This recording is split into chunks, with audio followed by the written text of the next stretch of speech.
Puis le 17 novembre, les étudiants multiplient les manifestations pour obtenir enfin le versement de leurs arriérés de bourse, certains avec 13 mois de retard. Un mouvement parti de l'université Cheikh Anta Diop de Dakar qui a dégénéré à plusieurs reprises. Affrontements avec les forces de l'ordre, gaz lacrymogène, jets de pierre, barricades, pneus brûlés, le campus a été le théâtre de scènes tendues. Selon plusieurs représentants d'organisations étudiantes, une dizaine de manifestants auraient été blessés, ce lundi au nez, aux pieds ou au dos. Ils ont été pris en charge au Centre des œuvres universitaires de Dakar. Désormais, le mouvement s'étend. L'université de Fatick a rejoint la mobilisation. Les étudiants affirment qu'ils ne lâcheront rien et continueront la grève illimitée après l'échec des négociations avec les autorités la semaine dernière. Le gouvernement proposait d'étaler le paiement des bourses, une solution jugée insuffisante par les étudiants qui demandent un paiement immédiat. Le directeur des bourses, Jean-Amédée Diatta, explique qu'il ne s'agit pas d'un retard mais d'une question budgétaire, ajoutant que les bourses sont demandées par les étudiants qui n'étaient pas inscrits sur l'année 2024-2025 car ils attendaient leur place en master, mais qu'ils auront droit à 24 mois de bourse, comme tous les étudiants de master. Pour calmer la situation, le ministre de l'Enseignement supérieur a annoncé que 158 000 bourses seraient réglées dès mardi ou mercredi. Le gouvernement mobilise à cet effet une enveloppe de 98 milliards de francs CFA, un montant destiné à résorber les retards et à rétablir la confiance.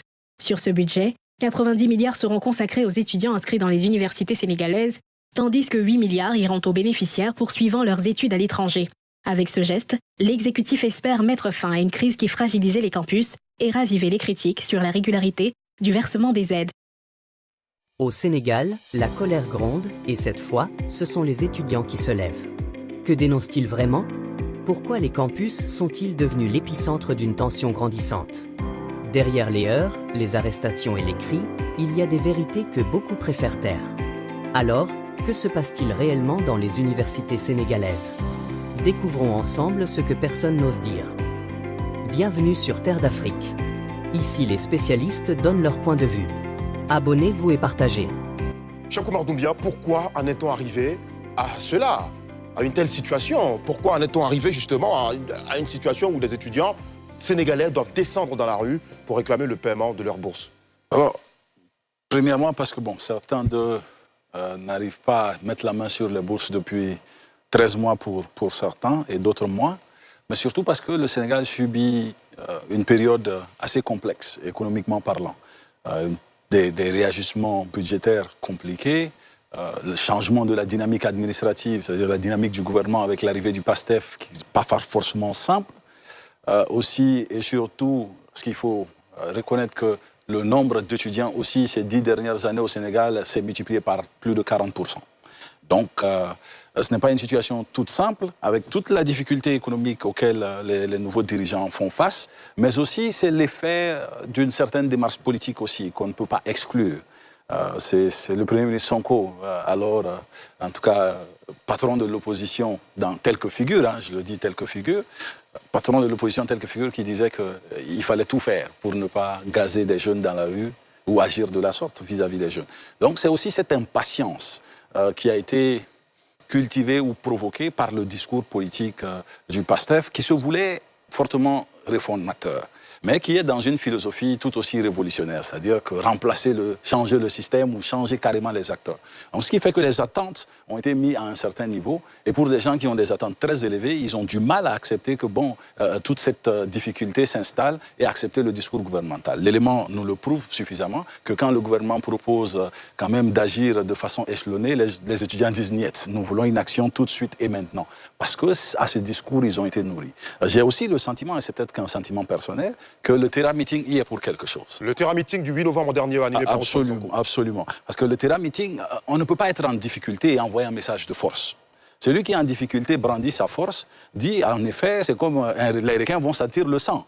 Et quand ils sentent le sang, ils veulent l'attaquer. Donc, cette chose de dire, c'est la comparaison entre la force de Sonko ou du PASTEF dans l'opinion publique et la force du PASTEF dans la gestion des affaires publiques. C'est cette opposition qui naît et moi je suis pressé de voir comment ils feront face à cela. Josias, certains disent que les difficultés économiques que connaît le Sénégal sont à la base de toute cette situation. Est-ce que ça justifie?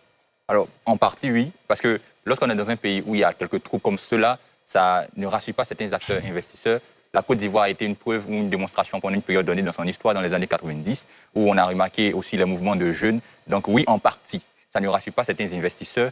Et voir les jeunes qui sont censés être, on va dire, le socle même la fan base, comme on le dit généralement, de ce nouveau gouvernement, des nouveaux dirigeants être dans les rues, s'inquiète plus que si c'était d'autres personnes ou des opposants, par exemple. Donc, voir ces jeunes-là être dehors, ça inquiète sous cet angle-là. Et ça peut être un élément explicatif des problèmes économiques que le dit pays connaît actuellement. Roland Kwaku, quelle est votre analyse de la situation? Alors, moi, je dis qu'il faut faire très attention parce que généralement, on dit que les étudiants, c'est un peu le baromètre de l'instabilité politique, économique dans un pays. Il y a un élément très symbolique, c'est que les étudiants ont fait ce qu'ils appellent les conseils de casserole. Et c'est très symbolique parce que c'est quelque chose qui avait été utilisé par le PASTEF à l'époque, où il y avait le président Macky Sall, pour exprimer la colère étudiante, étant donné que ces derniers ne pouvaient pas aller dans la rue. On leur demandait de faire des conseils de casserole. Et donc, ça a été fait à l'université. Je pense qu'aujourd'hui, le PASTEF est dans une situation qui est très compliquée parce qu'en même temps, comme je viens de le dire, sa fanbase qui a des attentes très fortes en termes de politique sociale notamment. Et en même temps, on voit que le Sénégal est dans une situation économique qui est intenable. Ce qui fait que finalement, ils sont obligés de se tourner vers une réaction qui, il faut le dire, était quand même un peu autoritaire parce que pour la première fois au Sénégal, c'était jamais arrivé apparemment, le recteur a autorisé l'armée à rentrer sur le campus universitaire, ce qui est quand même assez surprenant. On parle de franchise universitaire, c'est un espace qui doit être protégé. Aujourd'hui, je crois que le PASTEF qui a fait beaucoup de promesses se trouve au pied du mur. Il va falloir réagir. Ou sinon, on verra ce qui va arriver dans les mois à venir, notamment avec toutes les politiques qui doivent être mises en place pour solder la question de la dette. Je ne crois pas que ça soit aussi facile pour le gouvernement de Ousmane Sonko. Mais encore une fois, il va falloir faire beaucoup attention parce qu'on parle des jeunes qui ont élu ce pouvoir-là et qui pourraient demain se retourner contre le même gouvernement, ce que je ne souhaite pas. Mais quand on voit à quel point la jeunesse sénégalaise a une capacité rapide à se mobiliser, je crois qu'il faut que le gouvernement prête attention. Et je voulais terminer en disant que c'est un peu dommage parce que dans tous les pays, à chaque fois qu'il y a des difficultés, on a l'impression que c'est les jeunes qui sont sacrifiés. On a déjà eu le cas, par exemple, dans d'autres pays où c'est très souvent les bourses étudiantes qui sont en couple là-dessus, ou parfois c'est les avantages qui sont liés aux étudiants qu'on essaie de rameuter. Donc, je crois qu'il faut faire très attention à cela et permettre à ce que ces étudiants-là, qui n'ont pas été payés pour certains depuis plus de 13 mois, puissent entrer en possession de leur dû. Très bien. Lamine. Oui, pourquoi cette situation? C'est une difficulté de gouvernance. Pourquoi on assiste à cette tension? Il y a clairement une difficulté de gouvernance parce que quand on n'est pas capable d'assurer des besoins, il y a forcément une réaction derrière. Donc il y a un contrat qui lie le gouvernement aux populations, spécifiquement à ces jeunes-là. Ils ont des aspirations que les pouvoirs publics doivent transformer en politique publique. Donc en initiative souvent qui est contrainte dans le temps. Donc si vous n'arrivez pas à répondre à ces différentes attentes, aspirations qui souvent, en matière de bourse, c'est souvent le seul mode de fonctionnement ou bien qui permet aux étudiants de pouvoir vivre, il y a un feedback. Et le feedback est très souvent négatif. Donc ça donne ce qu'on a donné là. Maintenant, pourquoi on arrive à cette difficulté de gouvernance dans ce domaine? Plusieurs réponses aussi. Premièrement, il y a un contexte général qui prévaut au Sénégal, un contexte économique général difficile. On a vu Macky Sall dans les mois antérieurs voyager partout pour appeler les investisseurs. Donc il y a un contexte économique général qui est compliqué. Deuxième chose qui peut expliquer, c'est l'irresponsabilité au sommet de l'État. Lorsqu'au sommet de l'État, le chef de l'État et le chef du gouvernement se titillent sur des questions politiques politiciennes et des questions de gouvernance de politique publique réelle qui vont souvent faire surface, surtout quand on vient dans un système de réforme, où on veut réformer. Pourtant, en matière de gouvernance, il est impossible, lorsqu'on accède au pouvoir, de réformer tout carrément. Donc, il y a ce qui relève du strict fonctionnement de l'administration.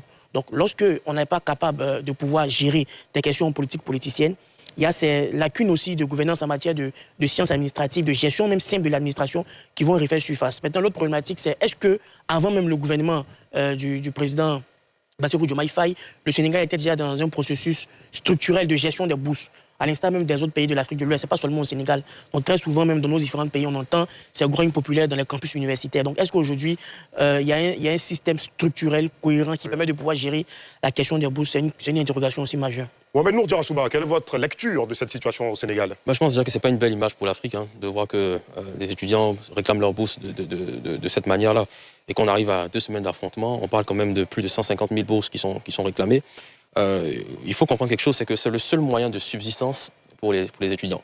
C'est ce qui leur permet de payer leur loyer, c'est ce qui leur permet de pouvoir donc s'abreuver, c'est ce qui leur permet également de pouvoir se déplacer de chez eux ou à l'université. Et ça nous renvoie à une question qui est très intéressante, une question même que je dirais structurelle, c'est la priorité de la budgétisation de l'éducation dans nos pays africains.